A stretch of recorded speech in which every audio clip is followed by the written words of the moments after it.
Good evening, and welcome to Democratic Television, a public affairs show where we discuss current events and community issues that impact our democratic values. My name is Lisa Plawchan, and I will be your host this evening. Tonight, we are going to be discussing the growing influence of money in politics and its impacts on our democracy. When our founding fathers created this government, we the people meant representative government. But in 2010, the Supreme Court ruling of Citizens United versus FEC deemed that corporations have the same rights as individuals, and limitless political spending equated to free speech. This ruling allowed money to pour into all levels of politics, influencing elections and legislation. Tonight, we will be talking about the shift from we the people to show me the money, and what is being done to get money out of politics and restore our democracy to represent the people and not special interests. Tonight, I'm honored to sit alongside leaders of this movement. They're with the American Promise Association of Knoxville. We have Chet Hunt and Suzanne Koontz, the co-leaders of APAK, and Scott Johnson, who is one of the founding members of the association. Thank you so much for being here tonight. Thank you for having us. So let's begin by, can someone paint a picture of what it really looks like, all this money in politics? Well, unchecked political spending by corporations, special interest groups, and wealthy is silencing the voices of our citizens, which goes against exactly how our country was set. Billions of dollars are now flooding our elections at an unprecedented rate. Most of the money, 71% in the last election, comes from less than 1% of Americans. Foreign money and influence, which we saw so much in 2016 in particular, but again in 2018, have infiltrated the election system. And as the current acting White House Chief of Staff, Mick Mulvaney, said when he served in Congress, his staff was not allowed to schedule meetings with lobbyists that hadn't given him any money in the past. But our most recent current example would be about school vouchers. The school voucher push is being done by a conservative 501c4 group called American Federation for Children, which is funded by the billionaire family, the DeVos family. So it's a dark money group, and it's influencing on a state and local level to pull public funds, our taxpayer money, out of our public schools and give them to private schools. Right. Yeah, the vouchers study is a great example, and I know that there are others too. Do you want to talk about, Chet, I know you're really involved with the climate change movement. Do you want to talk about how dark money is flowing in and impacting environmental legislation? Well, my activism in climate change issues is what spurred me to get involved with the money issue, because unless we stop this, none of these problems that we're facing are going to be rectified. I mean, it is the money that creates the obstruction, and because the loyalties of our elected officials get misplaced, and the people that elect them are not being represented. And that's the problem. And with climate change, to give you a specific example, and I won't name the names of the politicians, but this particular politician was Speaker of the House, received $2.5 million from Chevron into his PAC. He said there would be no climate change policy allowed on the floor. There's a perfect example. Wow. Another example, an overwhelming majority of Americans support universal background checks for the purchase of guns, and yet it seems to be politically impossible to get that passed. Yes, yes. Although there has been some headway in the House, but it's stalling a little bit in the Senate. But after Sandy Hook, you would think that that was something that would have been kind of a done deal. So we had mentioned at the beginning Citizens United, the Supreme Court decision that really allowed this dark money to just start pouring in. Scott, I know this is kind of your area of expertise, so maybe help us understand a little bit more about the Supreme Court case and how this brought big money into influencing politics. So I made sure to have notes so Good. that I don't get any of this wrong.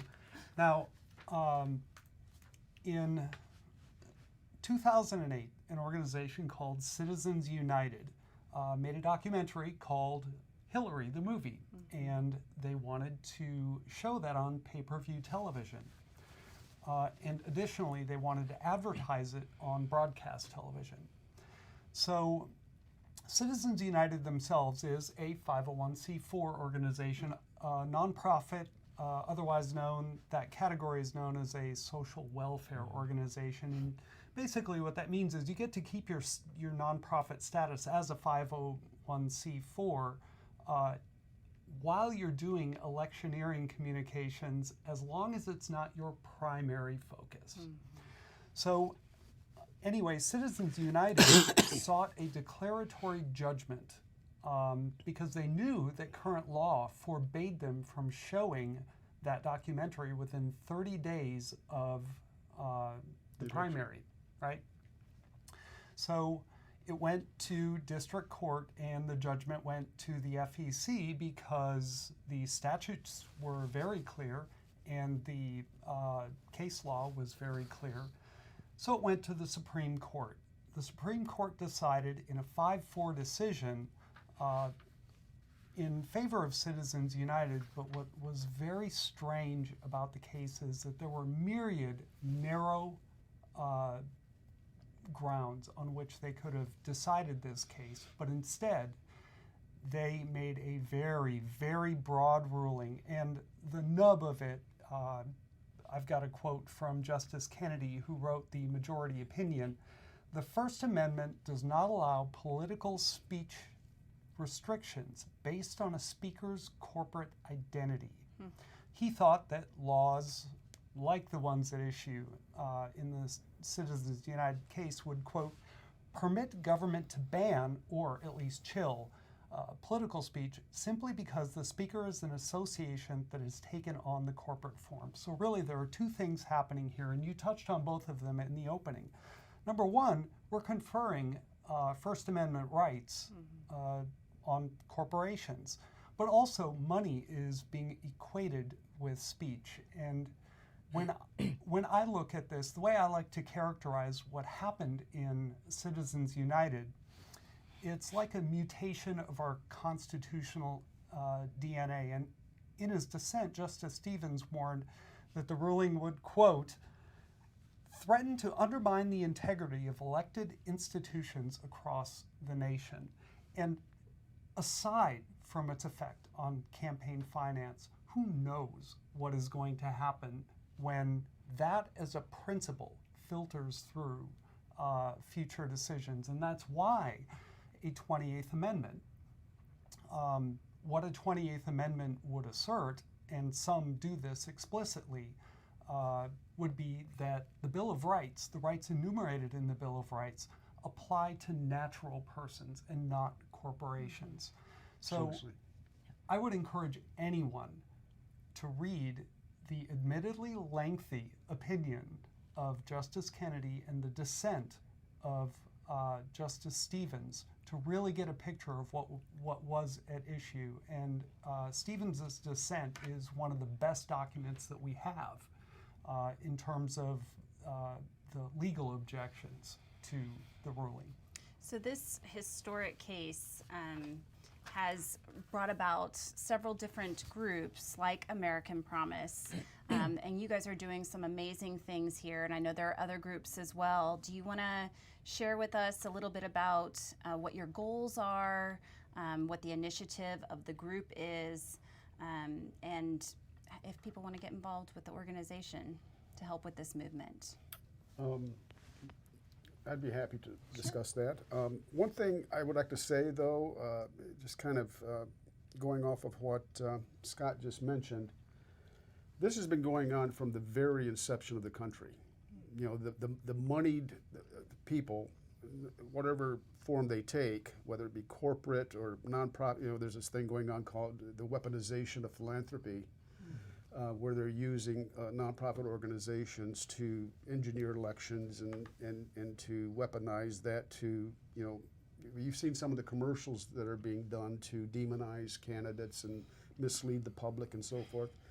But the attempt to control government by the moneyed class has been at the very inception of the country.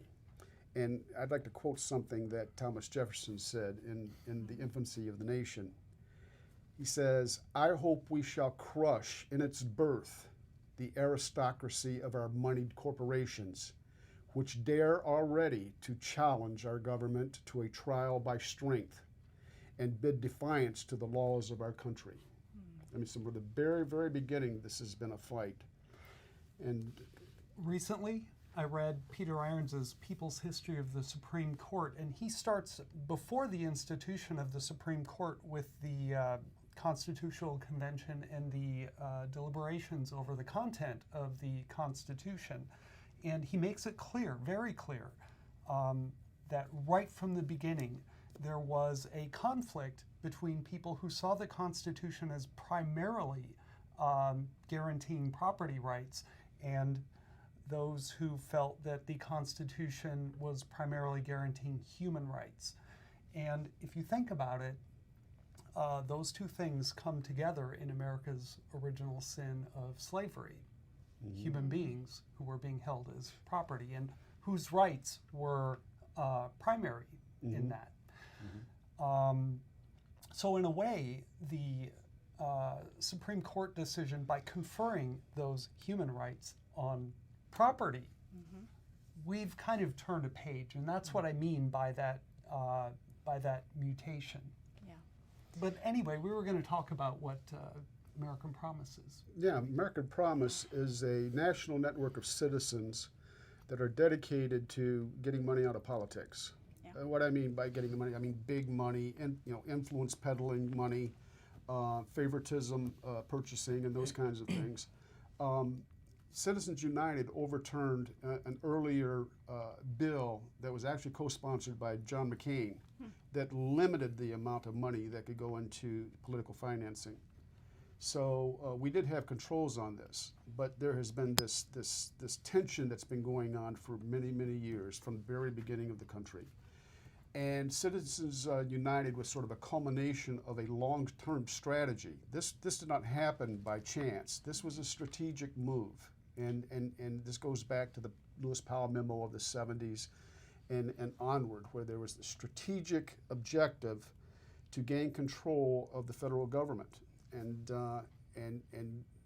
Lewis Powell was eventually appointed to the Supreme Court, and he believed in judges being activists. Yeah. And so he wanted more activism on the Supreme Court. So he was sort of the first springboard to this. But in any case, it's happened. There's been a genetic transformation to our political system, as he indicated. And American Promise is just one organization of many that has risen up and said, this is enough. You are perverting our democracy. You've taken away the equality of citizenship in this country. And by God, we're going to do something about it. Yes. And it can't be done legislatively. There have been different states that have tried to do this on their own and have been shot down. And Montana is one of the film Dark Money uses Montana as the microcosm of this issue. And the Supreme Court of Montana tried to shoot down this, unlimited money in politics, and the Supreme Court overruled them and found it unconstitutional. So it can't be done legislatively. It can't be done individually by states. That's why we have to have an amendment to the Constitution, because it was the ruling of the Constitution by the Supreme Court that created this. So what would this 28th Amendment say? What are we wanting to see in it? There are two bills right currently in the House of Representatives, and they are joint resolutions. One is called HJR 2, and the other one is HJR 48. And essentially, they're doing what Scott mentioned. It's giving back the power of controlling political financing and the flow of money into our democratic process, that power back to Congress and to the states to regulate. Right. And it's creating, for them to determine what natural persons means. Because corporations are just legal entities. They're just creatures of government. Right. Okay? They do not have a natural standing. And so that's the argument, and but the only way to truly rectify this, because of the Supreme Court's ruling as it being unconstitutional to limit money, it has to be a change to the Constitution. So 48 in particular has 2 items in it. The very first item is a very bald statement that the Bill of Rights applies to natural persons. The second is an assertion the government has the right to control campaign financing So in general. when you mentioned Justice Powell about I see you have just Jeffrey Clement's book, and that was something that you had recommended, Chet, for me to read, and it is a great book to understand this issue and the history of the issue. That was, for me, the most telling, was how involved and how strategic it was to get this Supreme Court decision made. One thing I want to talk about is voting, and how the people are very disgruntled about voting because of all this money in politics. And if people can understand that, you know, helping with initiatives to pass the 28th Amendment could get the money out of politics, and then they would have more representation. Do you want to talk about that at all? How? Well, I think it's true that there are a lot of people who are disaffected with politics because they believe that they are not represented. Now, if you look back at the 2018 midterms, if you were in Knoxville and you turned on a television just about any time of day, it was wall-to-wall Senate race advertisements. And they were very negative. And could you really blame someone for seeing that over and over and over again and just noping out of the whole thing? You know, we aren't talking about, you know, advancing policy discussions or anything like that. It was just negative and nasty, and that discourages people. And there are a whole lot of people who are going to just not vote because of that. Yeah, there was a record $5.7 billion spent during the midterms in 2018, and the vast majority of that were outside in. So it was maybe a Tennessee race, but it was not Tennesseans that were financing what was going on. So there's a definite lack of trust, and you know, the natural discourse at this point really makes people, concerns people, and kind of, you know, worries them. Are we actually represented? No, we're really not. The people that are represented are the ones that contributed the $5.7 billion. Those are the ones that are effectively writing policy. It's like I had a quote from David Koch who put it, our main interest is not in campaigns. Our main interest is in policy. So they're willing to put the money towards it, but the end result is they know whoever they've contributed to, they're gonna get their what they paid for at some point. That's a good point. I mean, the studies that have been done, and this was presented to us at the Unrigged Summit. I don't know, you may want to talk about that a little bit later, but the average return on $1 of investment by a lobbyist or a special interest group gets a $750 return, either through tax breaks or, you know, special policy, you know, contracts, or, you know, deregulation, et cetera. So the return is 750% on each dollar spent. That's just unbelievable. Isn't that outrageous? Yeah, it is. And you just think that, or at least I do anyway, that this only happens during, you know, campaign season. But you mentioned vouchers. We're seeing this right now. Seeing it right this minute. All these behind the doors, you know, bribes and things happening. As a matter of fact, I think it was John Roy Clemens, had tweeted out something about how lobbyists were circling around the legislature around that vote. Well, the other thing is, what happens too is that the money has become so ingrained, as he explained, that it really has changed the DNA of the process, that unless you have the money, you can't compete. That's right. And so our elected officials are spending, they've shown up to 70% of their time dialing for dollars. and strong-arming people for money. And if they do not raise a certain amount of money, their party, and this is both parties, by the way, do this. If they don't raise a certain amount of money, they don't get put on the good committees. Okay, so and the other thing is that, and if they don't want to participate in this, then if they don't capitulate, they do not get anything done. Because the leadership, there's a culture in Congress, and a lot of it relates to the incumbency problem. They create a culture that obstructs them. They are not going to get anything done unless they capitulate. Yeah. And so they go in there innocent and wanting to do something great, but end up falling victim to the system that's in place right now. The candidate with the most money wins 94% of the time. Now imagine that you are that congressperson in that bind. In order to be effective, you need to raise money. And now a lobbyist who can bundle contributions to you comes in and starts talking to you about his favorite issue. Odds are you're going to be pretty receptive to what he's saying. Ears are going to poke up, right? Yeah. Yeah, and you know the clearest symptom to me is that the approval rating now is less than 11% of Congress, and the reelection rate is in the 90 percentile. Yes. Yes. Now, And- how does that occur? Yeah. I mean, just all of these facts are just mind blowing that it's even happening. But you had mentioned the 70% of time spent fundraising, and on a video that you had posted on the APAK Facebook page.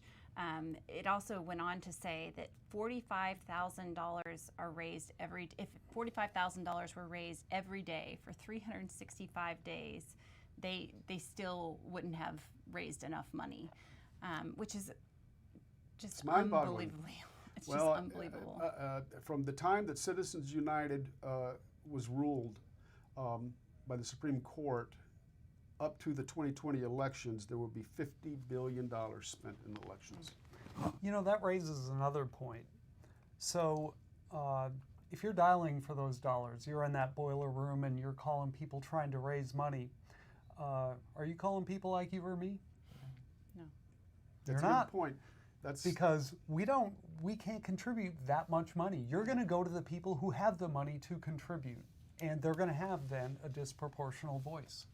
and as Suzanne Yeah, said, 71% of the money from the last election was from less than 1% of Americans. so So- and you one got of the a money reasons class that are controlling everything. one of the reasons that all of that is invisible to us is because we're not getting those phone calls. Right. Right. Well, worse yet, to his point, is that we're not only getting the phone calls asking for donations and so forth, we're not getting heard.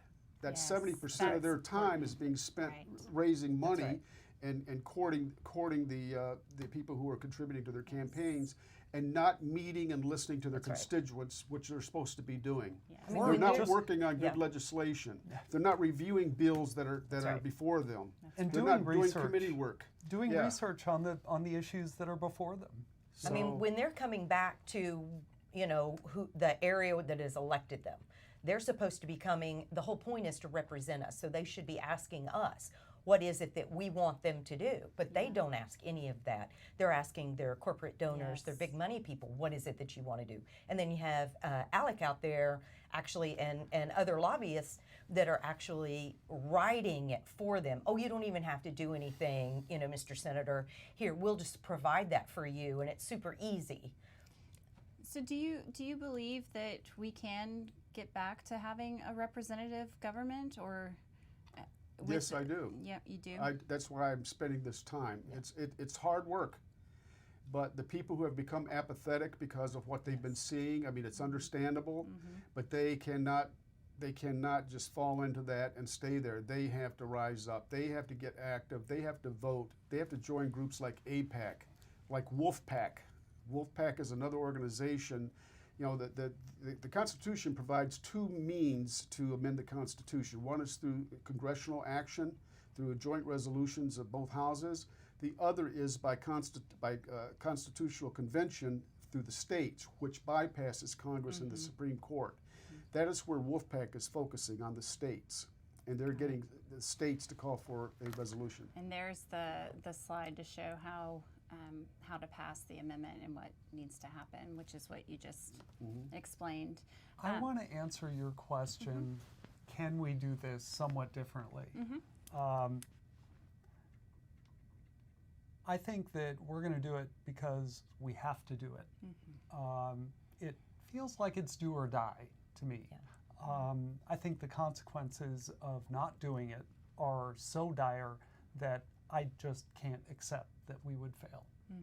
Well, I mean, if you think about it this way, yes, the vast majority of the money comes from the small, but we're still over we've got so many more people. If we just come together as a country and contribute and work, we'll overpower those moneyed interests just by the vast numbers of us. And I think it's important too, and maybe we mentioned this, that this movement has bipartisan support. Yes. It's not just a D or an R thing. It's a bipartisan effort to get money out of politics. Well, Republicans are just as affected by it as Democrats. It's not a either or kind of thing. Yes. Yeah, and what's scary about this even more, getting to what he says about we have to do this no matter what, because it's just going to get worse. Yes. And what is getting scarier all the time is the funneling of foreign money and foreign influence into our system. Yes. I mean, I've got some examples here. We're going to run out of time, so I won't go into all those specifics. But the money is coming in from foreign governments, from foreign corporations, foreign interests, and it's being funneled through these networks of nonprofits. I mean, we just heard they just uncovered $32 million through the NRA into Congress. Yeah. I mean, this has to stop. One of my favorite anecdotes, which is possibly apocryphal, involves Thomas Jefferson as he was leaving the Constitutional Convention. And he was asked, well, what have we got, a monarchy or a republic? And he replied, a republic, if you can keep it. Yeah. So what he meant there was that the Constitution gives us sovereignty, but we have to exercise it. That's right. And if we're derelict in our duty as citizens, then we're leaving the field open for whoever else, but it's not us. Yes. Well, we are coming to the close of our program, but I would like you to share with people how to get in touch with you, and we do have a slide with some information that we'll show here at the end, but tell us about when you meet. People might be watching this show and want to get involved, get in touch with you, so I don't know, Suzanne, Chet, do you want to? Sure, we meet the second Wednesday of each month, and we meet at 7 p.m. in the evening at 3131 Morris Avenue in Knoxville. Okay. And they can contact me at chunt, CHUNT51 at Comcast.net, or they could go on our Facebook page and do a post and leave information if they would like us to contact them. That's great. But you know, it's open to the public. There are no membership dues. There are no fees of any kind. It's just citizens that are rising up. That's what it says on our logo. We're rising up to do something about this and to bring back our democracy the way it was intended to be by our founders. That's wonderful. And there's a website that they can go to, americanpromise.net/Tennessee. You can get some information about American Promise. There's ways to contact us that way as well. Thank you so much for being here and for this insightful discussion. We really appreciate it. Thank you for watching DTV, and we'll see you next time.